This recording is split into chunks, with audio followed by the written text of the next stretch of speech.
What's up, heretics? Welcome to what I'm going to be calling This Week at Religion of Speed. There's just a lot of stuff I'm doing, but it's all kind of spread out. I don't really feel like making regular ass videos, so you're going to take this vlog style video instead. Not sure what I just stepped on. You're going to get a camera phone this time because I was going to record with GoPro, but it's really cold out here, as you can tell from the long beard, Carhartt hat.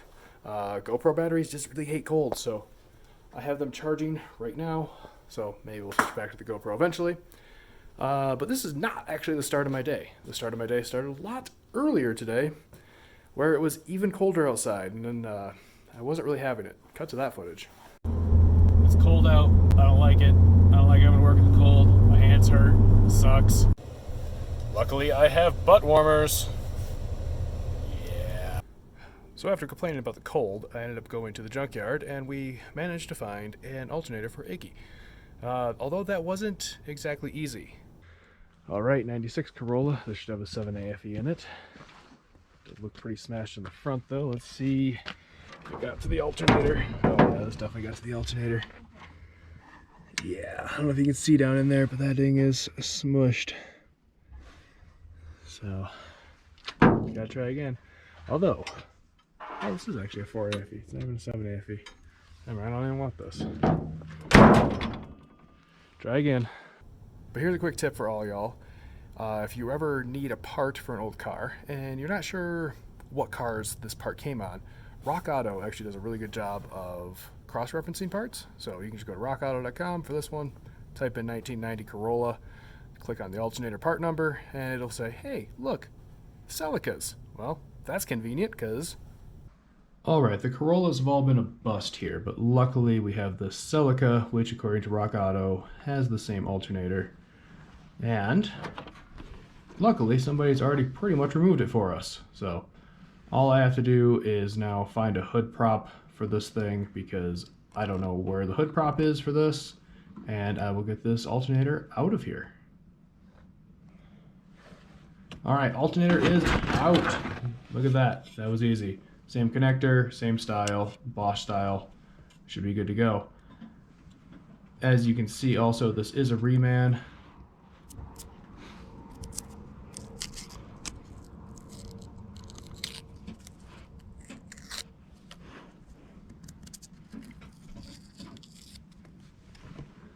Little ASMR there for you. Oh, and I did find the hood prop. It's this random headlight, and yeah, that wasn't going to do us much good. Luckily I found this gas strut, and it's holding nice and secure. So, anyways, we're going to get this thing back to the shop and get this put in Iggy and hopefully get charging.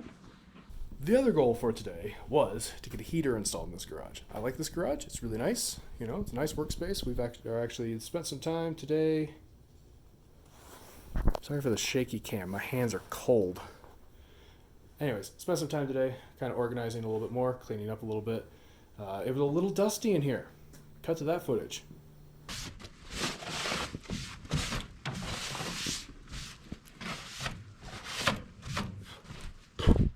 And while, of course, this thing did come with a monster swamp cooler for the summer, it didn't come with anything for the winter. And considering it's only 40 degrees outside and midday and 15 degrees when I wake up, a heater would be nice. So I was going to run to Home Depot and pick up this heater, but, and you would think I would know by now, that just because it's listed on the Home Depot website doesn't mean it's in stock. Those are two different things. So of course it's an online order only thing. Alternator. This is our junkyard one. You can see 100% the same. This came off that Celica. Same connector, same everything. I'm going to get this installed. I'm just going to try installing this alternator as is. See if it charges or not. If it doesn't, hey, we got parts. As long as this guy ain't broken, then we should be good. Actually, I never really explained, except if you follow us on Instagram, what is wrong with this. You can see there are 3 poles here, sticking out right here. There should be 4. The other one is now lost to time because I think I swept it off this table. But either way, these guys go to our main windings. One of them is broken. You ain't going to get a charge if your windings aren't connected to your other parts.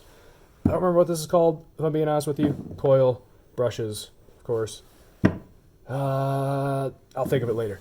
I'll put it down in the description down here. But all these parts seem fine. It was just that was broken. So as long as that is good in here, and if any of the other components are bad, we can swap them over. But hopefully it just works out of the box. Oh, actually, before I do that, I want to show you something amazing. So we towed this thing over here, right? You saw the pictures on Instagram on the U-Haul. This is the hardware for the alternator. It's been sitting there for 6 months, and it made it all the way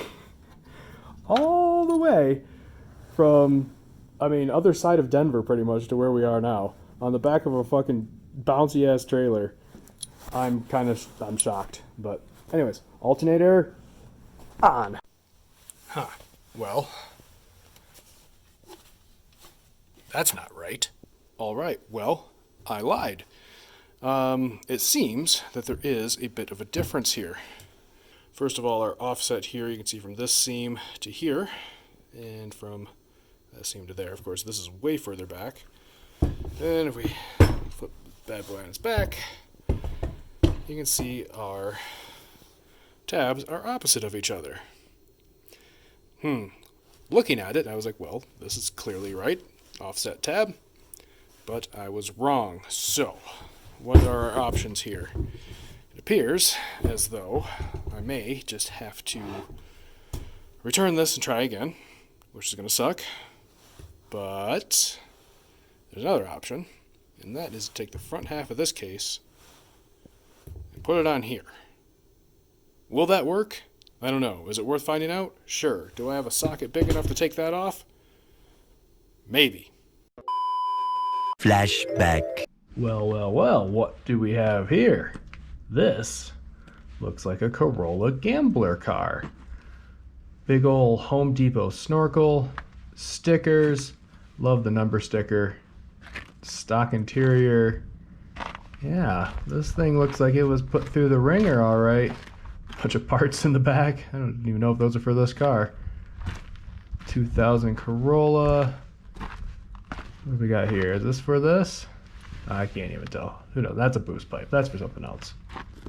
Oh, yep. Look at that. There it is. Colorado Gambler 500. 2019 and 2020. This served 2 years. Got the chop fingers on there. Heck yeah. Oh, man. We got to do this sometime, guys. Corolla would be perfect for this. Not the right alternator, though. That's a shame, but hey, I bet you whoever drove this had a shit ton of fun. Maybe Iggy will go on the Gambler sometime. End of flashback. All right, day 2. Yes, these days have been pretty short. Unfortunately, it's the weekend before Christmas. There's lots of stuff to do. What can I say? And today, I don't have a ton of time because I have a podcast to record for y'all in a little bit. But we're back at the shop, and I want to show you where I got to last night. So here we are, 2 alternators completely disassembled. And yes, I am aware that I will not be able to return this to the junkyard because I undid all their painted parts. Doesn't matter. I think we're good. So the reason this took me so long is to get these guys, the windings. This is the main part. Let me restart there. This is your rotor. This gets magnetized, becomes little magnets. This is why you need a little bit of battery power to the alternator to get this thing, the whole thing started. Magnetizes this, spins around inside this, magnets, past coils, electricity. That's how it works. So, but like I said, I did find our little guy. That's the part that's broken right off of here. We could fix that, but we got a good one. Now this one pretty much just fell right out of this case, and it wasn't really too big of a deal to get that out of there. This guy, on the other hand, took me an hour and a half, maybe 2, to get that out of here. Looks like you can kind of see inside here. It looks like they might have glued it in place, and it certainly felt like they did.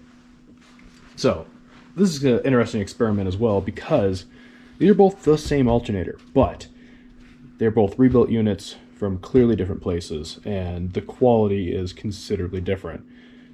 Pretty much everything on the old alternator is better except for the coil, and I would say not just because that's broken, but also just the quality of the windings and stuff I feel is better. I don't know a ton about alternators to verify that, But the other parts also seem to be a little cheaper. I wasn't too impressed by the fact they used these coarse threaded screws on everything instead of, you know, machine screws on the original one. So what I think I'm actually going to do is I'm going to take this winding, put it in that case, use all the other old alternator stuff, and go from there. Also, I found another difference. You can see the positive post comes off of here this way and that one this way. I did figure out why that alternator is different, and this was a mistake on my part. If we cut back to that footage, you will see that that Celica is a 2.2 liter, either a 3S FE or a 5S FE. Either way, it's actually a different engine. I forgot those Celicas did come with a 4 AFE engine, and that's why it cross-referenced, not because the alternators are the same for those two engines. Oops. So I'm gonna get this all assembled real quick, and well, hopefully real quick, because I only have like an hour and a half before I have to go back to record. Get this in Iggy, get it started, see if it's charging, and then get the heck out of here.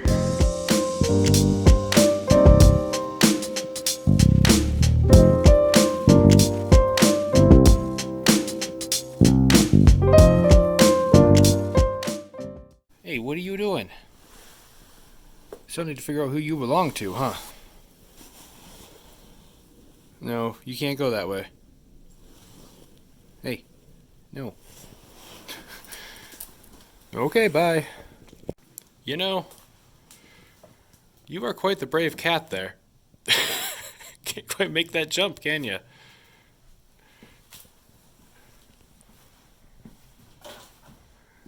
Oh, now you're just gonna get in, Iggy? Are you the new driver? Huh? Better not rip up my seat.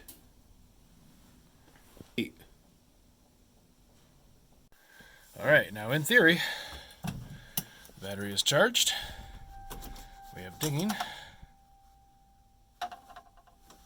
Nope, that battery is not charged. Hold on. Alright, take two with jump box on. Apparently we're going to need a new battery as well. Shocker. Key is terrible.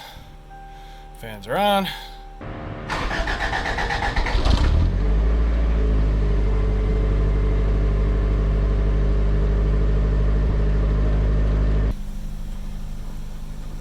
I still have a battery light.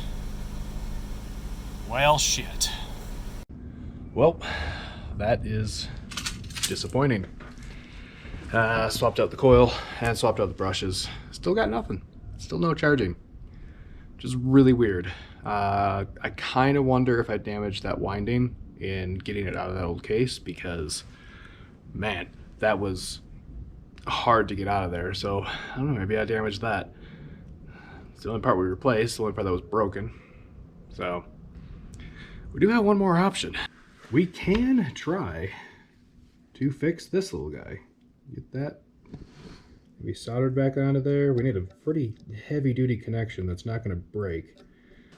If you're wondering why don't I just buy a reman, seems like the easy thing to do. Well, we're on a budget here, people. This junkyard alternator cost me $25, and I don't want to spend any more than that. The cheapest one I found is from AutoZone or Advance. Sorry, get those two confused. For $79. Yikes. So that means we'll have $100 into this alternator issue. I mean, this seemed pretty dang definitive, but hey, what can you do? All right, closing thoughts for this weekend.